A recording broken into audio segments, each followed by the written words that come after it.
only thing we have to fear is fear itself. The National Weather Service has issued a severe thunderstorm warning. Welcome to the Common Sense Practical Prepper Podcast, where prepping doesn't have to be complicated or expensive. Coming to you from a well-defended off-grid compound high in the mountains. Coming to you from his Florida room in Richmond, Virginia. Neither off-grid nor well-defended, unless you count as chickens and cats. Here is your host, Keith. If you tell a lie big enough and keep repeating it, people will eventually come to believe it. The lie can be maintained only for such time as the state can shield the people from the political, economic, and/or military consequences of the lie. It has thus become vitally important for the state to use all of its powers to repress dissent, for the truth is the mortal enemy of the lie, and thus by extension, the truth is the greatest enemy of the state. Joseph Goebbels. Hello again, everybody, and welcome back to the Common Sense Practical Prepper Podcast. My name is Keith, and this is episode 30. Today is January the 8th, 2023. I want to go ahead and pick up where we left off in the last podcast, and specifically I want to talk about misinformation. Now, misinformation is defined as wrong information, false account or intelligence, untrue or incorrect information, or information that is incorrect. I'm going to specifically talk about the Twitter files and the information that has been released in the last, 3 weeks. Yeah, about 3 weeks or so. As I mentioned previously, several doctors, professionals, virologists, people who apparently know what they're talking about have been allowed back on Twitter, and they have been providing information, medical information about COVID vaccines and some of the potential side effects. I am not a doctor, so I could not tell you if any of this information that is being put out by these folks that were just brought back onto Twitter, I have no idea if any of the information or if any of the data that they are providing is the truth. However, I do know this. There was a concerted effort by the current administration, the CDC, National Institute of Health, and a few other acronyms to suppress the First Amendment rights of some of these professionals. Everybody's familiar with the old adage, well, if you don't have anything to hide, why can't you talk about it? If you don't have anything to hide, the police officer says, why can I not search your vehicle? And again, we've talked about, my level of trust with the government, and truly, you hear about this all the time. There are people, there are agencies that are the arbiters of the truth. They decide what information gets to the public and what information does not get to the public, or what information is throttled back to an extent that it's very difficult to find. You get someone who comes on to Twitter or wherever and decides to provide some information about the COVID vaccines, and they are not allowed to provide that information. They are banned from Twitter, and they can no longer get their message out. So I did a couple Google searches on misinformation as it pertains to the COVID vaccines. And here are the 3 top headlines. Public health agencies try to restore trust as they fight misinformation. As COVID-19 continues to spread, so does misinformation about it. From PolitiFact, Damar Hamlin remains in the hospital as anti-vaxxers speculate. And this is directed at the football player who collapsed last week. He was hit in the chest and had cardiac arrest, and he is apparently he's doing very well. He's awake. He is alert. He is speaking to his family and to his doctors. Apparently, he coded twice, and immediately after that happened, people wanted to know if he was vaccinated. There's a lot of information out there that some of the vaccines, to an extent, some greater than others, depending on the person, some of the side effects are creating cardiac issues. this information, some of these doctors and professionals, as soon as information and data started being collected a couple years ago, some of these professionals got this information out or tried to get this information out. They were immediately shut down, they were canceled, and they were kicked off social media and obviously on Twitter. So when these people are reinstated and they're able to talk about this, naturally, some people are going to say, hey, he had a cardiac arrest. Was it caused by the vaccine? Was it caused by whatever? And now the media has jumped on board because a lot of this information is getting out there and a lot of people are going, maybe I should listen to both sides. And I said in the last podcast, let the information get out there. Let people make decisions for themselves. In this particular case, a lot of people did not have all the information. And again, the government is going to decide what is the truth and what is not. Now, if the arbiters of the truth, what if that's not the truth? They're going to push their message, and the mainstream media is going to pick up on that, and they're going to push it out. Here's a new law in California, and tell me if this is not scary. I mean, California is scary enough as it is. A new California law punishes doctors for, quote, COVID misinformation conduct. Effective January 1, 2023, Assembly Bill 2098, authored by Assemblyman Even Lowe, a Democrat out of Campbell, California, and signed into law by Governor Gavin Newsom, is to circumvent due process against doctors over COVID misinformation. So again, somebody in California is going to decide what truthful COVID information is and what COVID misinformation is. This law will punish physicians and surgeons for, quote, unprofessional conduct for advocating for the potential benefits of early treatment with off-label drugs, or those who dare to ask questions about COVID vaccine safety. How frightening is that in California it is now against the law for a doctor, I don't know, maybe your doctor, tell me about some of the antivirals. Tell me about ivermectin. Tell me about hydrochloroquine. The doctor is not going to be able to talk to you about that. If they do, potentially they're going to be charged with unprofessional conduct. Now, who wants to go see a doctor that's been charged or cited for unprofessional conduct? This law just went into effect. If I had $1 to bet, the first doctor that is charged with unprofessional conduct or saying the opposite of what the government wants him or her to say will probably be perp walked on national news. It'll be headlines all over.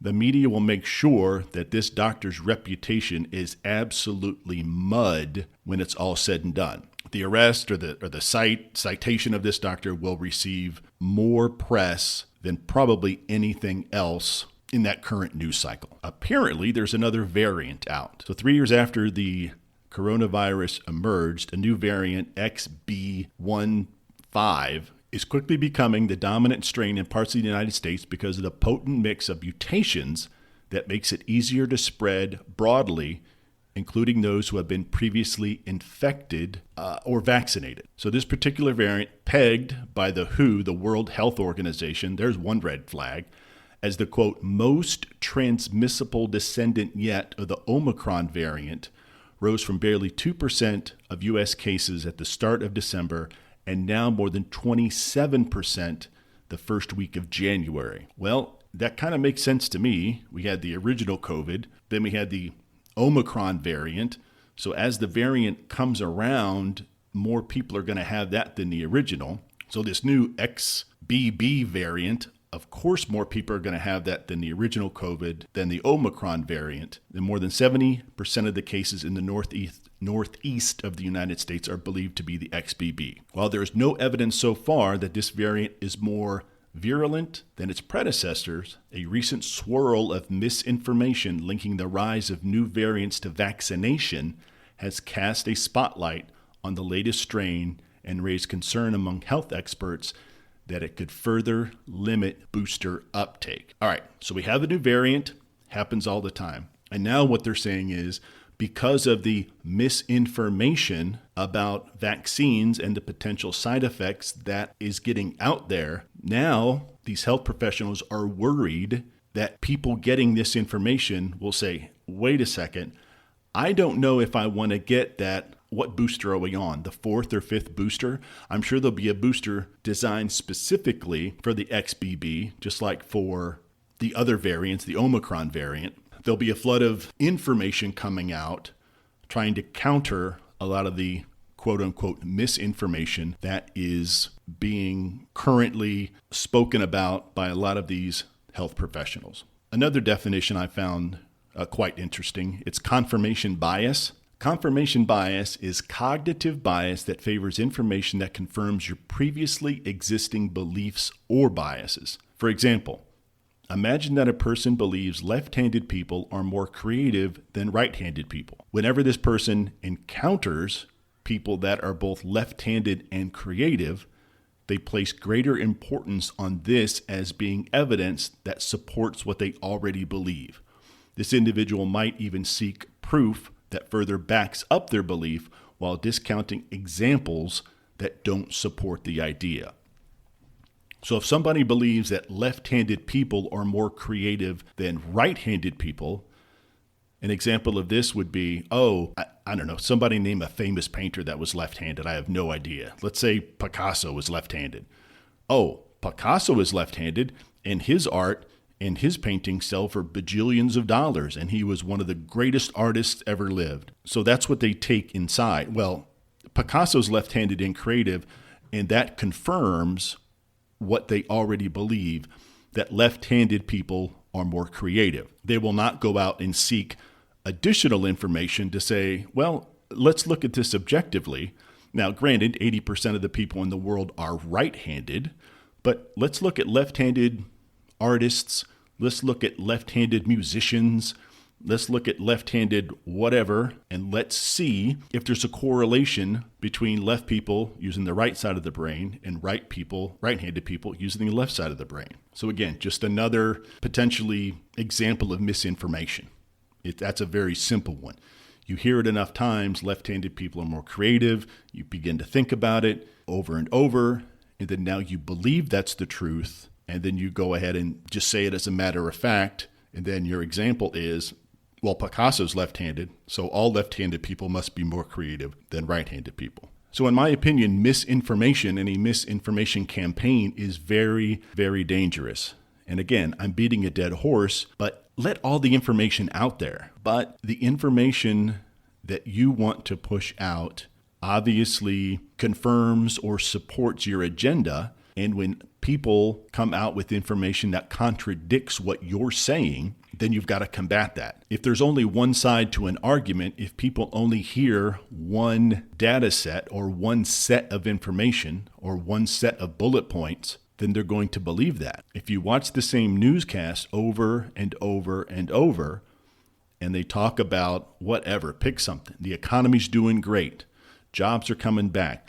When you hear that every day for a week or two, and then someone says to you, you overhear somebody at lunch talk about unemployment, the amount of people that have left the employment pool that are no longer looking for jobs, interest rates, inflation, then you're like, those people are crazy over there, because I've heard so many times over the last week or two on whatever news network that the economy is just fine. Those people are crazy. I have no idea where they're getting their information, but they don't know what they're talking about. So let's talk about the economy. And the price of gas here in Central Virginia is still $3.29 a gallon. That is holding steady for the last 2 weeks. But dear God, the price of food. I went to the grocery store today.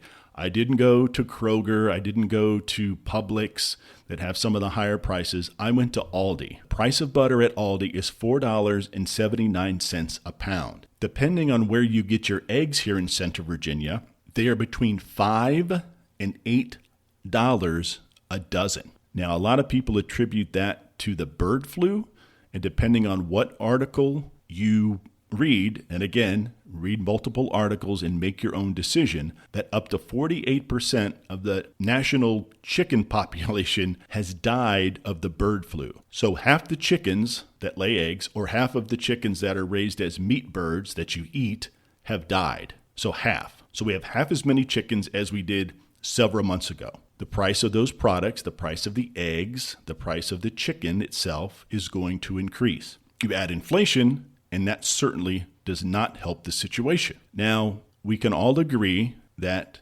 inflation is here. For the last several months, again, listening to the news and listening to certain government officials, inflation might be right around the corner, or we might be easing into inflation, or the inflation, if it comes, is going to be transitory. I'm not really sure what transitory means for inflation. It's just going to kind of come through kind of quick. Somebody's transitory. They not really sure what transitory means. It's just going to kind of fly by. Maybe in the middle of the night, inflation. Whoa, where'd it go? Hey, I told you it was transitory. What? It was here 1 minute and gone the next. I said it was transitory. It wasn't here to stay. So inflation didn't come into your house, kick down your door, sit on your couch, turn on your TV, and start eating all your Fritos and drinking all your Diet Dr. Pepper. It was transitory. I was out mowing the lawn the other day, and inflation just walked right through my yard, jumped the fence, and kept on walking. Well, there you go. There's your definition of transitory inflation. Didn't stay very long. Price of gas was $5-6 a gallon, only for about 5 or 6 minutes, but transitory, it kept on going. I don't know where it is now. It's probably in Florida or who knows where. It's gone. I just saw it just for a few seconds. I really think that the economy is in the position it is for a reason. We're not producing any more oil. There's no more oil leases being provided. We're not drilling on federally protected lands. We're not drilling in the Gulf, off the coast of Alaska. Again, under previous administration, we were energy independent. We were actually selling our oil. And don't get me wrong, we're still selling our own oil. It goes to the highest bidder. We're not keeping it. We're selling it. Corporate greed, whatever you want to call it. Supply and demand. But a lot could be done. A lot more could be done. You look at the southern border. Again, Mayorkas, the DHS, head of the DHS, the border is secure. But if you watch any newscasts on the left, on the right, or newscasts in the middle, there are thousands and thousands of people coming across the border unimpeded. I saw a news article and read a follow-up about El Paso, Texas. There are people just literally laying on the sidewalks all over El Paso, Texas. They've come in from Mexico, and there's no place for them to go. And literally there's cars driving down the street, and there's folks just sitting on the sidewalk. Some have tents, some have blankets. It is an absolute humanitarian crisis. I was absolutely in awe when I saw that newscast. And then I went ahead and grabbed a few other articles that were pretty consistent. Articles on the left and the right, they're pretty consistent on that information. Okay, currently I have pork in my freeze dryer. I baked a bunch of pork chops last night, let them cool down, cut them up in little cubes, and they've been in the freeze dryer for about 16 hours now. They should be done pretty soon. I'm curious to see how they're going to come out because there's more fat in pork than there is in chicken. So you have to be very careful when you freeze dry food that has a higher content of fat, in this case, a little bit of grease, because that's still going to retain the moisture. And you certainly don't want that going rancid. So I'm going to probably pull it out here in the next couple hours. It's almost done, but I'm going to pull it out and see exactly where it is to see if this is something that I want to do long term. Right after I pull that out, I'm going to put in some apple chips, sliced up a bunch of apples really thin, put cinnamon on a few of them. Those are going to go into the freeze dryer as well. And those are just to be like just snacky food. So again, folks, I bring all this stuff up about the government, and sometimes it's just so difficult to know the truth from the lies, I guess you could say. I talked briefly last podcast about the WEF, the World Economic Forum, and there's this thing that, and I almost didn't believe it. So the World Economic Forum, and you can go right to their website. This isn't people pulling selected information, putting it together. But from their own website, so as climate change and global conflict causes shock and stresses at faster intervals and increasing severity, the 15-minute city will become even more critical. Here's what the 15-minute city is, and I'll give you just a quick breakdown. The concept of the 15-minute city was born with C40. It's some other chaired by London Mayor Khan. C40 calls itself a network of mayors of 100 world-leading cities, blah, blah, blah, blah, blah. So what they want to do is in March of next year, Paris is going to try this. There's some cities in Australia, and then Oxford or Oxfordshire in the UK is also going to do this. So this is basically what it looks like. You will not be able to travel by car more than 15 minutes from your current location, from your home. So in 2024, Oxfordshire is going to have their 15-minute city. So under this new scheme, if residents want to leave their zone, they will need permission from the council, who get to decide who is worthy and who can go outside of their zone. The maximum time allowed out of your zone is 100 days per year. Every resident will be required to register their car with the city council so they can monitor how many times you leave your zone or your district. And there's going to be like roadblocks. So there's going to be like this big ring around this particular city. So just say, just say it's Oxford. So roads are going to be closed, and you're going to have to, if you want to leave, you have to get permission to go outside of your zone. You're only allowed 100 days outside of your zone in the year. Now, this is done in the name of man-made climate change.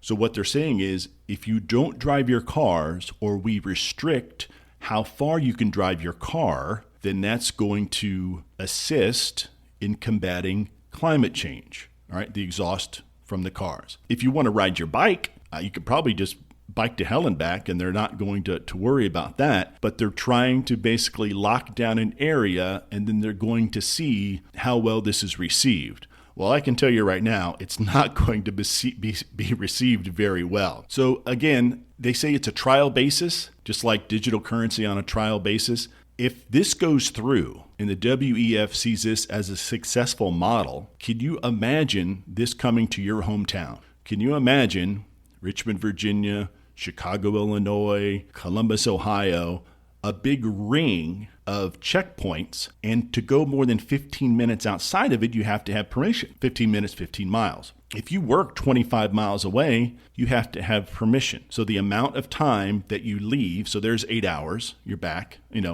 say it's so 9 hours total. So there's 9 hours that goes towards, your 100 days. So you're, roughly a third of your day was spent outside the zone. That is frightening. Here in the United States, that is never going to fly, because the government should not have the ability to restrict freedom of movement. Now, I say that kind of tongue in cheek, but we had COVID lockdowns.